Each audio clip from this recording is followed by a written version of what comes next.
dalam rapat paripurna DPRD dan Wali Kota serta Wakil Wali Kota Batu terkait penyampaian nota pengantar rancangan perubahan KUA dan RPPAS APBD tahun anggaran 2022 secara substansif dapat digambarkan, salah satunya yaitu perubahan asumsi indikator ekonomi makro. Disampaikan Wali Kota Batu Haja Dewanti Rumpogo bahwa dengan kondisi perekonomian dunia saat ini berada di jurang resesi sebagai dampak dari kenaikan harga pangan dan energi sehingga meningkatkan angka inflasi.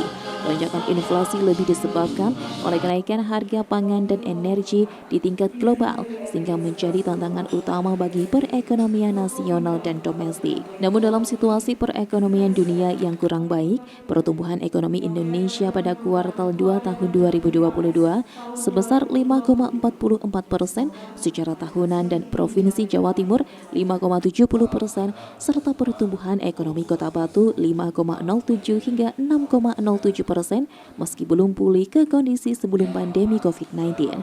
Selanjutnya yang menjadi permasalahan utama adalah pertumbuhan ekonomi yang tumbuh positif diikuti dengan merangkaknya angka inflasi harga-harga yang mencapai 4,94%. Berdasarkan komponennya, inflasi tertinggi pada Juli 2022 tercatat pada komponen harga bergejolak atau volatile food yang mencapai 11,47% secara tahunan, meningkat dari bulan Oktober sebesar 10,07%. Inflasi pangan yang tinggi tersebut perlu menjadi perhatian utama. Hal ini dikarenakan inflasi pada komponen ini akan menyebabkan permasalahan sosial ekonomi di masyarakat. Inflasi pangan menyangkut masalah perut dan berdampak langsung terhadap kesejahteraan rakyat. Sehingga jika tidak ditangani dengan cepat dan tepat, dampaknya bukan hanya masalah ekonomi saja, tetapi juga masalah sosial.